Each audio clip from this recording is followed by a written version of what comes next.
प्यारे बच्चों, कैसे हैं आप सब? आशा करती हूँ आप सब अच्छे होंगे, स्वस्थ होंगे। स्वागत है आपका इस कक्षा में। आइए आज हम पढ़ते हैं हिंदी व्याकरण का पाठ 8 क्रिया व काल। चित्रों के नीचे दिए गए वाक्यों को मोटे शब्दों पर ध्यान देते हुए पढ़ो।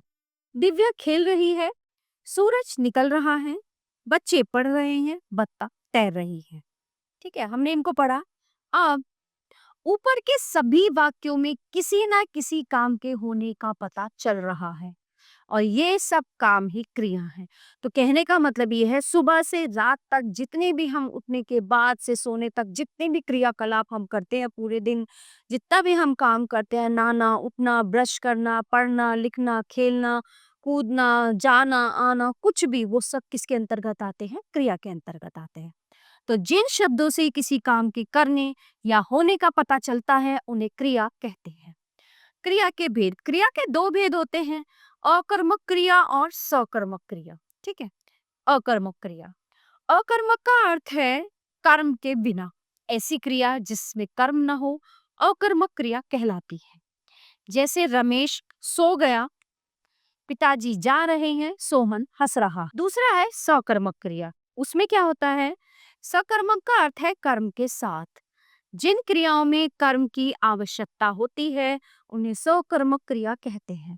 जैसे मीता ने पत्र लिखा, नेहा ने नाटक देखा, गीता ने चित्र बनाया। आकर्मक व सकर्मक क्रियाओं की पहचान, क्रियाओं की पहचान के लिए वाक्य की क्रिया के साथ क्या, किसे या किसको लगाकर प्रश्न करना चाहिए। यदि उत्तर में कोई संज्ञा शब्द आए तो क्रिया सकर्मक है, अन्यथा अकर्मक है। क्रिया पर लिंग का प्रभाव, माधव स्कूल गया था, माधवी स्कूल गई थी।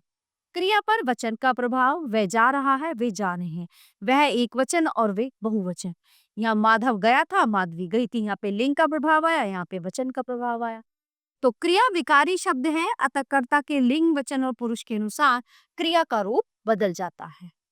फिर आता है काल। दिए गए वाक्यों को पढ़ो। राम पत्र लिखता है, राम पत्र लिखता था, राम पत्र लिखेगा। उपयुक्त वाक्यों में है शब्द से अभी चल रहे समय का बोध हो रहा है, था शब्द से बीते हुए और लिखेगा से आने वाले समय का बोध हो रहा है, था, ग काल या समय का बोध करा रहे हैं। ठीक है, कौन से समय में काम हुआ था, हुआ है और होगा।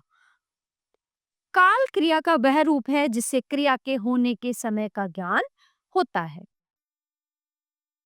काल के भेद, काल के तीन भेद होते हैं, भूतकाल, वर्तमान काल और भविष्यत काल। पहले बात करते हैं भूतकाल की। क्रिया के जिस रूप से पता लगे कि कार्य बीते हुए समय में पूरा हो चुका है उसे भूतकाल कहते हैं। जैसे शिवम ने खाना खाया, राम ने रावण को मारा था। तो पहचान, इन वाक्यों के अंत में प्राय था, थी, थे या ई, ए आदि आते हैं। वर्तमान काल, क्रिया के जिस रूप से कार्य के वर्तमान समय में होने का बोध हो उसे वर्तमान काल कहते हैं। जैसे राधा गीत गाती है, योगिता और रवि पढ़ रहे हैं। पहचान, इन वाक्यों के अंत में प्राय है, हूं आदि आते हैं। भविष्यत काल, क्रिया के जिस रूप से ये पता चले कि कार्य आने वाले समय में होगा तो उसे भविष्यत काल कहते हैं। जैसे योगेश क्रिकेट खेलेगा, पिताजी आज आएंगे। तो इनकी पहचान क्या है? इन वाक्यों के अंत में प्राय गा, गी, गे आदि आते हैं।